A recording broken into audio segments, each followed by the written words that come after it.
Okay, Pokemon Black and White, here we come. Oh, it looks so cool. Okay, give a name. Okay. And now I can't wait to name my What? I can't name him! I want him to be Poop Face! Hey everybody, and welcome back to the series where we look at Pokemon games and decide, are these games getting easier or am I getting way better? We look at the best features, the worst features, and eventually find the best Pokemon game. Maybe. If you missed the last one, it was great. Diamond and Pearl, Platinum, and Heart Gold and Soul Silver, all that Gen 4 had to offer, so if you missed that, you might want to get caught up. Hit the bell so you know when these episodes go up, and as always, link in the description. This time, it's Black and White we'll be looking at, the second generation released on the Nintendo DS. So would the graphics be any better? The DS was just as powerful as it was the last time, so I wonder if this game managed to further harness that power, or if they would rely on changing the formula of the game and adding new features to stand out from the last. Let's see.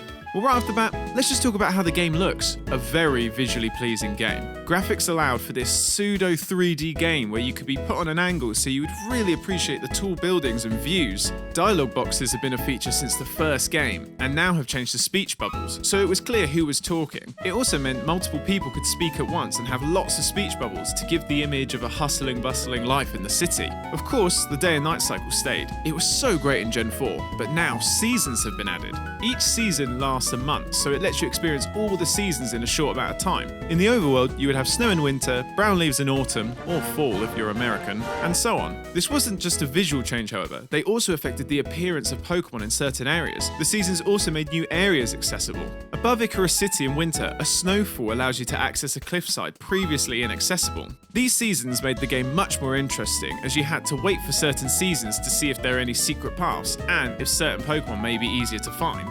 Now I just wish I had the Rod of Seasons like Link. Speaking of catching Pokemon, there was a new feature called a phenomenon. A phenomenon happens when you are walking in the wild and a random visual effect appears. This could be rustling grass, a dust cloud, a flying Pokemon shadow, or a ripple in the water. Some Pokemon can only be obtained in this way, or you can find fully evolved Pokemon, meaning you better run straight into these things. This brought the Pokemon catch experience more to life. You weren't just wandering in a field, you were on the hunt. You saw a rustle and you would go for it. The Battle Tower is back. It's the Battle Frontier. No, just the tower. But now it's called the Battle Subway. It's the Battle Subway. And we got a replacement for Pokemon contests, Pokemon musicals.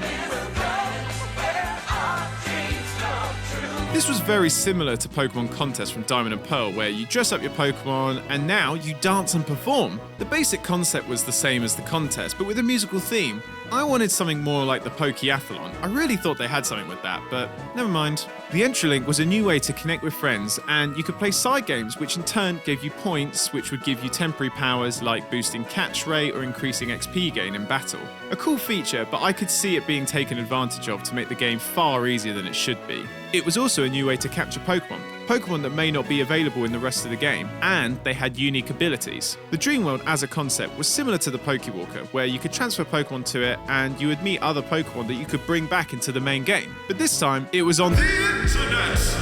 A lot of features in the Dream World seemed to be a way of filling the gaps with features missing from the main game. A house could be decorated like in secret bases, you could grow berries because there isn't any soft soil in Unova, and as I mentioned before, the Pokewalker-like feature. The biggest thing about the Dream World was being able to befriend a Pokemon that had a new unique ability. You could get your hands on a Golurk with no guard, meaning every hit lands. So now, a low accuracy move like Dynamic Punch is way more powerful. It wasn't as easy to get a certain Pokemon in the Dream World, but if you did, it could be the difference between win or lose in a battle with friends. Some changes and new additions were added to battles in this game. Simple changes like instead of showing the weather every single turn, a little icon appeared on the touchscreen and stated the weather once at the start of the battle. Much more straightforward. A great addition to the battles were when your Pokemon's HP was put in the red, rather than the beeping sound playing and getting on your nerves, it would beep and then play some new music that slapped hard.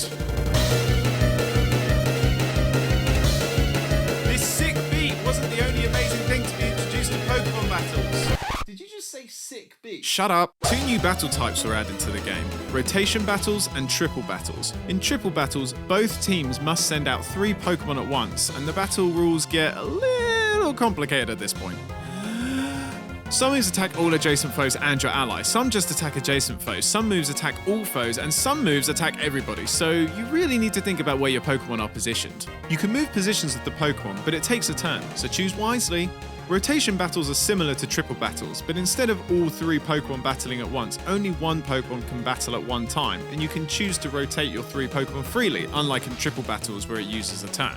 When I first played these, it was tough to get my head around, but it was fun. Pokemon needed to add some new combat features to freshen it up like they did in Gen 3 with double battles, and I'd say it worked pretty well. What was also interesting was Pokemon Black had more rotation battles and White had more triple battles. A fun way of making the games a little different. Speaking of Black and White differences, there were also some location differences between games. Black City was a location only available in... that's right, Pokemon Black. The city featured characters and tasks that are not available in Pokemon White. But don't worry, White's got its own place too, White Forest. The big difference is White Forest, which isn't white, has wild areas, and exclusive Pokemon appear there unavailable in Black. These changes were to contrast between the advancement of technology in Black and thriving nature in White, which is also seen in places like Mistralton City where there are greenhouses or just open patches of grass. These changes were also evident in the plot, which leads us to our next point. The story of these games are relatively similar. You want to be a Pokemon champion, fight some gyms to prove your worth, and take on a gang with some twisted view on how to take over the world. Team Plasma wants to free all Pokemon, and what's different about these guys is their leader, Gehetsis?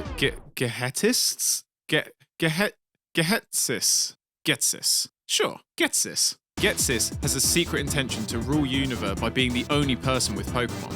Ultimately, you can either catch Zekrom or Reshiram and put a stop to Plasma. Zekrom's story focuses on the advancement of technology, hence the turbine-like tail. Reshiram is nature, so like fire, I guess? Same story, different gang, but it felt like this game really wanted to bring forward a clever and in-depth story, and I'd say it did well, particularly with the slight differences depending on which game you had. This game, however, felt like it was becoming a little easier to play. TMs now had infinite uses, so if you fancy giving all your Pokemon the move Thunder, you could, rather than having to choose which one could have it. It made it easier to have a team with overpowered moves. But that's not all. Pokemon that became poisoned in battle now did not take damage outside of battle. This meant that the urgent rush back to the Pokemon Center was gone, and I think while it was inconvenient, it was part of the game's challenge. But the change that made the game feel way easier was the Elite Four. Usually, you fight the Elite Four in a certain order, one after the other. But this time you could choose which member to fight in which order. Basically, it means you can just take down the type members that you have an easy advantage over first, rather than in Ruby and Sapphire, for example, where you had to fight the Dark type first, no matter what.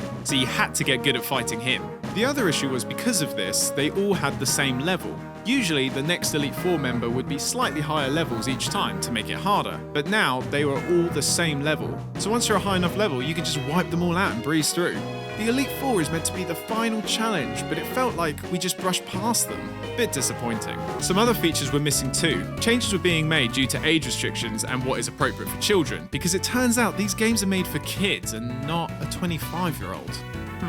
The game corner was gone, because gambling is bad, apparently.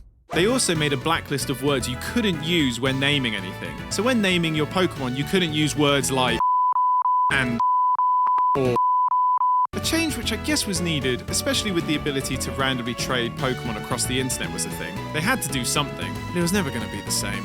I think this game was incredible and definitely reached the peak of 2D gaming and possibly the peak of the Pokemon formula. It looked pretty, like really, really pretty. The mix of 3D graphics, speech bubbles, and seasons really made the game just look spectacular. The introduction of new battle formats kept it fresh, as well as a well thought out storyline. I also really liked the new Pokemon added to this region. It felt like there were so many cool Pokemon. Jellicent, Golurk, Hydreigon, all were amazing and powerful, and I think they really stepped up with making new Pokemon. The game was a little easier, but overall, I felt this game was brilliant, and honestly, I'm not sure how Pokemon could get better than this game right here. Pokemon had done everything they could do with the 2D RPG format, but this wasn't the only game for this generation.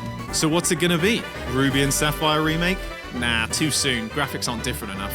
Pokemon Grey? Well, that would make sense, wouldn't it? But no, Game Freak didn't want to get predictable with the most predictable franchise of all time, so they decided to make, drumroll please, Pokemon Black and White 2. That's right, didn't think Pokemon would make 2 new games and just slap a 2 on it, did you? This was a first for the franchise. Not just one additional installment of the new region, but 2 more. I'm guessing Game Freak loved the idea of the differing stories and wanted to do that again. There are only a few changes to this game compared to Black and White, mostly story. The events take place 2 years after the events of the first game. You play as a new character, and things in Unova have changed. New locations are available, new gym leaders and more. Your new character meets Sharon and Bianca, the rivals from the first game. Bianca is the professor's assistant, and Sharon is now a gym leader. Cool that these players are still there, reminding you that it's a sequel. And where is the player you previously played as? Unclear. Sorry. Team Plasma is back as Neo Team Plasma, and honestly, little has changed. Basically, their goal is to fuse Curem with N's legendary, which varies depending on which game you have. You can't actually catch a legendary at this point, it all takes place in the post-game. You have to fight N to get his legendary, and then you can get Curem and fuse them. It's all a bit complicated, really, but a fun game nonetheless. There were some other changes in this game that weren't just plot and gym leader changes, like making it to Hollywood. The Pokestar Studio was a fun little side game where you could star in films with Pokemon and other trainers. A bit random, but it was so fun to do something different.